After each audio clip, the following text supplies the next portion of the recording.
안녕하세요. 마마송송입니다. 여러분은 자존감과 자신감에 대한 의미의 차이를 곰곰이 생각해 보신 적 있으시나요? 갑자기 왜 자존감이니 자신감이니 하냐고요? 왜냐하면 살아가면서 우리는 자신감 없어 라든가 난 자존감이 많이 떨어졌어 라든가 하는 말을 종종 하게 되는데, 그냥 그 의미를 깊게 생각하기보다 매사의 에너지가 고갈되어 풀이 죽어 있다 하면 이런 말을 사용하게 되는 것 같아요. 아, 정말 자존감 팍팍 떨어져서 일 못해 먹겠어 라는 말을 하기도 합니다. 자존감은 존재 가치를 의미하고 자신감은 능력 차에 대한 느낌을 의미한다고 해요. 그러니까 능력에 상관없이 자신에 대한 만족감이 높은 사람은 자존감이 높은 거죠. 자기 효능감이 있는 사람은 자신감이 빵빵한 거라고 보면 됩니다. 그래서 자존감이든 자신감이든 우리가 생각을 떠올리게 하는 것은 우리가 하는 일이 잘 되어지고 그래서 기분이 좋아지고 나에 대한 믿음이 생기게 되면 두 가지 모두 충족하는 것이 아닌가 하는 생각을 해보게 됩니다. 제가 서두에 이러한 이야기로 시작한 것은 이번에 소개해드릴 책인 내 마음은 존버 중입니다 라는 책의 앞부분에 나온 단어인 자존감과 자신감에 대해서 제 스스로 구별하지 않고 사용했다는 생각이 들어서예요. 사람의 마음이란 어느 곳에 가치를 더 부여하는가에 따라 달라지기보다는 그 상황이 나에게 어려움에 처하게 한다면 자존감 또 자신감 모두 상처를 받게 되는 거 아닌가 하는 생각을 해봅니다. 이 책의 저자는 그림 에세이 작가이면서 글과 그림을 통해서 마음 치료에 힘을 쏟는다고 해요. 이 책은 사실 10대들의 마음 공부를 위한 책인데, 제가 우연히 이 책을 읽어보면서 10대뿐만 아니라 어느 면으로 보면 지극히 관념적인 어른들 세상에도 똑같이 일어나는 일이기 때문에 여러분과 함께 마음을 나누기 위해서 가져왔습니다. 책 제목이 내 마음은 존버 중입니다 해서 존버는 요즘에도 회자되고 있기도 하지만 예전부터 자주 사용되던 말이라고 해요. 예전에는 존나 버티기의 준말이 아니라 존나 벌어우의 준말로 사용되었다고 해요. 뜻은 크게 다르지 않다고 하나요? 존버라는 단어는 그 후 비속어로 많이 사용되어 오기도 했고 실제로 지금도 그렇게 사용되는 빈도가 높다고 합니다. 실제로 존버의 의미는 존재감 있게 버티기 또는 존엄하게 버티기 또 존중하며 버티기라고 쓰이고 있다고 합니다. 기다리기 힘든 상황을 빗대어 말하는 의미가 담겨 있다고 볼 수 있겠지요. 이 책에서 저자는 존중하며 버티기라는 의미로 썼다고 하네요. 인생 사는 것이 순조롭지만은 아닌 상황 속에서 어떻게 버티고 사는 것이 중요한지 그 의미를 담고 있다고 볼 수 있겠습니다. 우리는 사람들을 평가할 때 저 사람은 완벽주의야, 빈틈이 없어 라고 하는 경우가 종종 있어요. 일을 완벽하게 처리하는 사람을 보고 우리는 흔히 그렇게 말합니다. 좋겠다, 일을 완벽하게 처리할 수 있잖아 라고 칭찬도 하죠. 그리고 근데 좀 사는 게 피곤하긴 하겠어 라는 말도 거의 어김없이 뒤따라옵니다. 결론적으로 보면 완벽하기 때문에 피곤하다는 거예요. 완벽주의는 기질상 갖고 태어나는 것이기도 하지만은 후천적으로 성장하면서 생기기도 한다고 해요. 실수했을 때 비난받을 것을 염려한 나머지 이를 완벽하게 처리하고 칭찬받는 것을 선택했기 때문입니다. 이러한 성격은 스스로 번아웃 될 수 있어요. 이러한 태도는 바꾸기 작업이 꼭 필요합니다. 번아웃 되어 쓰러지면 자신에 대한 인정과 사랑도 사라지게 됩니다. 완벽주의 성향의 사람들은 이분법적인 기준을 내려놓아야 한다고 합니다. 어느 정도의 성과가 있어도 이 정도도 정말 했었어 라고 인정하는 노력을 하고 자신을 칭찬하면서 대견해하는 습관을 들이라고 하네요. 살아가는 모든 것에는 자기 자신이 소중하기 때문입니다.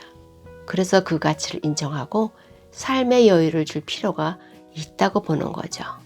누군가가 무심히 던진 말 한마디가 무척 신경 쓰일 때가 있어요. 그러한 이유는 우리 마음에는 열등감 렌즈가 있기 때문이라고 해요. 그런데 우리는 그러한 점에 대해서 수치심과 죄책감을 나 자신에게 가질 필요가 없다는 거예요. 내가 문제가 아니라 문제가 문제이기 때문입니다.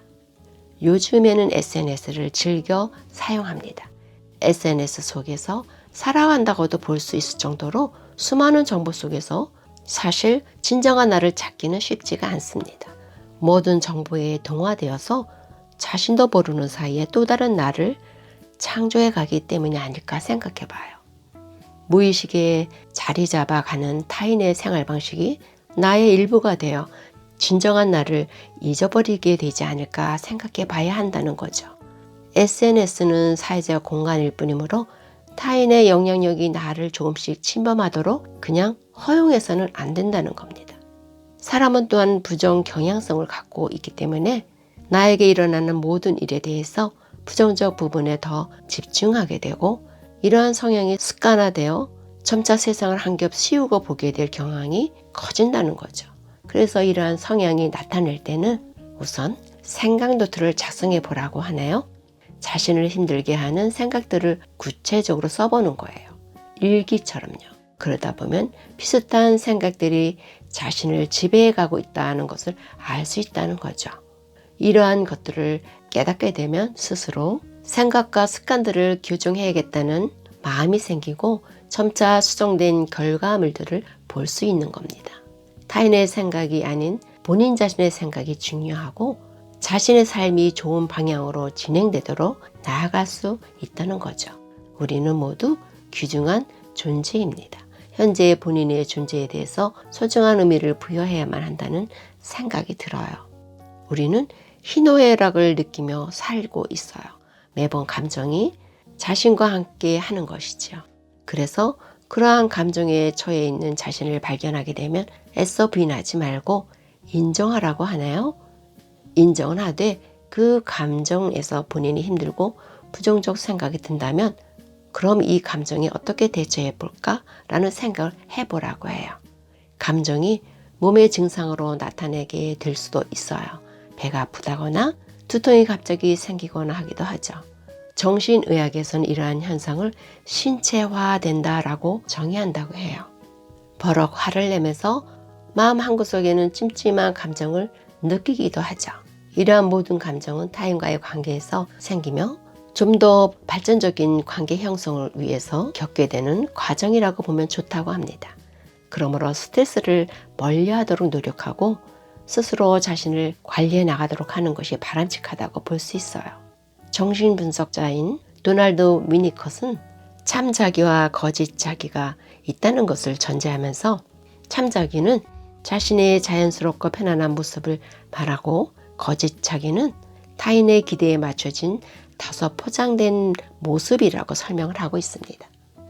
사람은 사회 속에서 관계 형성을 하면서 거짓자기로 포장됩니다.